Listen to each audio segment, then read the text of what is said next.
tick, tack, tick, tack. This was exactly how Arsenal fans across the globe kept checking at their time, browsing through their phone, surfing the net to know which player that their club had signed.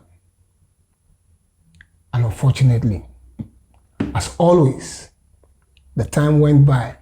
January transfer market came and ended like any other one over the years.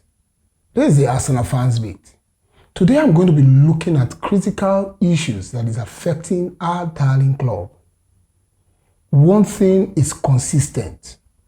Arsenal is the most loved, passionate, loving club among the fan base across the globe.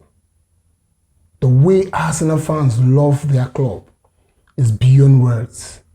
Even other club side fan base cannot boast of how much love Arsenal fans have for this badge. Win or lose, Arsenal is embedded in our vein, and we say Arsenal till we'll die.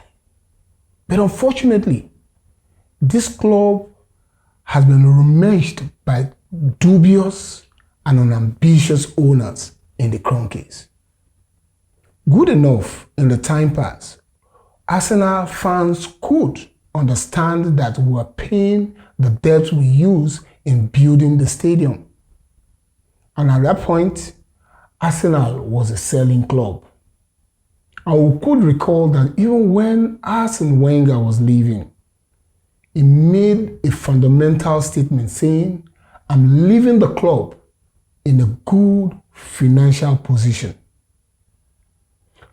Back then, we could see that when David Dein was the chairman of Arsenal Football Club, we were moving in a roller coaster manner, going for potential targets and nicking them at will.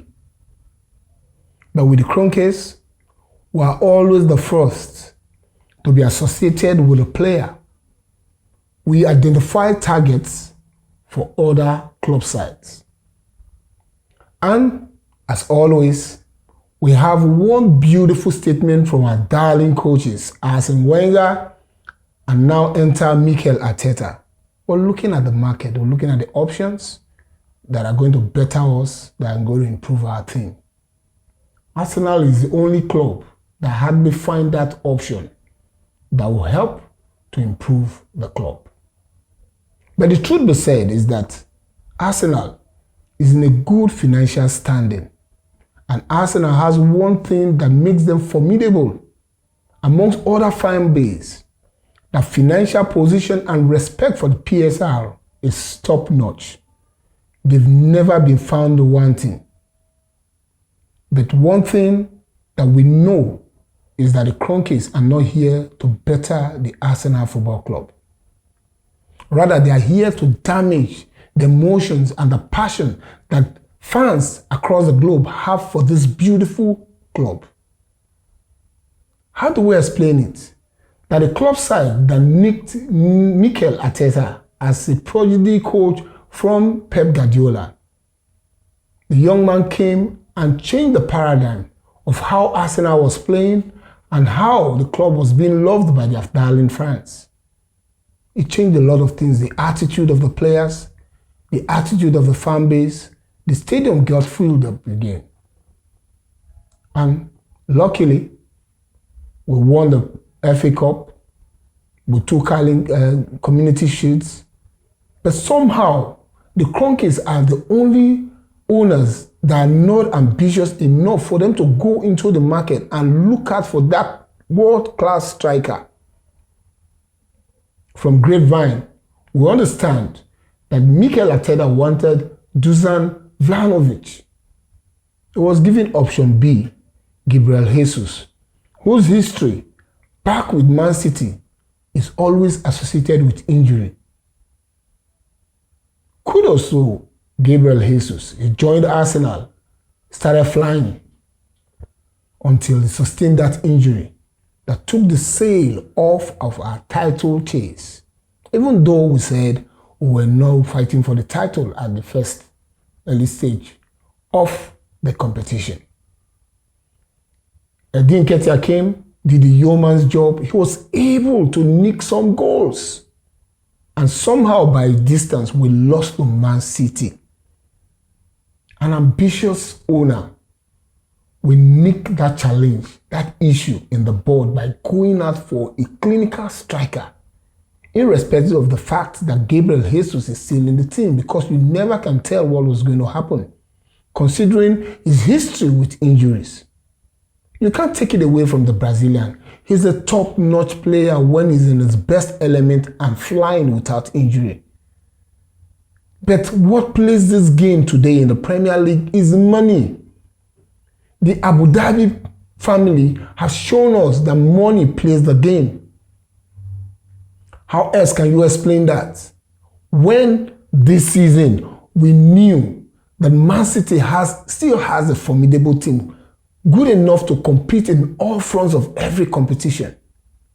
Yet in the January market, they went right straight to look out for a striker in Omar Mamouche. Look out for a defender. Look out for a midfielder. Look out for another young defender that was loaned out. That is a club that wants to win trophies. The Kroenkes are just comfortable in Arsenal being in the mix of competing. And they're making their money from all fronts, from total revenue earned. We're tired of even listening to the fact that Arsenal made the most money, the most revenue as compared to Real Madrid that were top. So Arsenal globally came second 2023-2024 season. Yet, we cannot see the element in we going out there to nick that striker that we want. Arsenal is the only club side that went through the entire Europe and could not nick that player that would better Arsenal this season. I turn my chest and say if Arsenal dabble into the market and get a striker this season, this current season, that we're going to win the league. But I don't see that happening. We could all sit here with our permutations of Arteta being stubborn, Arteta not experimenting with the team, yes. But the truth of the matter, you can't give what you don't have. I've had argument with people saying Arteta is just leaning on Kai Havertz. Now, let's talk about Kai Havertz. Kai Havertz scores again, was signed as a replacement for Granit Xhaka. But when the attack was floundering, he was played as a striker and he nicked in goals. He could miss chances. He's not the only player that clear scoring chances. We've seen players like Ronaldo, even the Watkins that Arsenal was itching for in this transfer market that just ended, missing glaring chances awfully. But yet, nobody writes them off. You can't take away the energy, the enthusiasm, the work rate of Kai Havertz from the team. But truth be said, Kai Havertz is not our issue. Neither is Mikel Arteta. Agreed. Mikel Arteta is stubborn. And where I don't like his ability is when he plays Thomas Partey as a right back defender. And the idea of he experimenting. Good enough. The match against Newcastle, where we lost the game to them at St. James's Park by 2-0. He kept the same team that played against Man City. Because if he had done a change, Arsenal fans will say, this guy, why did he change a winning team? But truth be said, you can't give what you don't have. The only problem with Arsenal Football Club today is getting a clinical striker that can give you or guarantee us 20-25 goals a season, while we can share the rest of the goals from other team members. But the Kroenkes are not interested. They're always going for plan B, option B. They're not going for the main target. I can sit here and tell you categorically, in confidence, that the reason we're able to nick Declan Rice for £105 million is because Man City pulled out of the deal. If Man City had gone on headlong in that deal, we would never have nicked Declan Rice. Never. Arsenal owners, are dubious, they are unambitious. They are ripping the fans and they are killing our emotions gradually. And what is the panacea to what they are doing? Let's handle it headlong. I am canvassing that we should bring out the banners against the Kroenkes. They are too comfortable. They think they've satisfied every fan. So Arsenal is in the title mix. We are competing in all fronts, but we're not winning anything. That is why people like Patrick Evra will come up and say Arsenal is like Netflix, wait for next season. Certainly the way it is, except miracle happens. That Liverpool start floundering, which I don't see them doing. That is the only way we can nick this season's title. And in nicking it, we need to be consistent in winning, not drawing, winning consistently. Do we create chance? We create avalanche of chances game after game. But nicking it has been our greatest challenge. And it is not the issue of Kai Havertz. It is the issue of the Kroenkes not addressing the issue at hand. So, Kroenkes out. They've got to leave our darling club. Kroenkes out. Come on, you Gunners.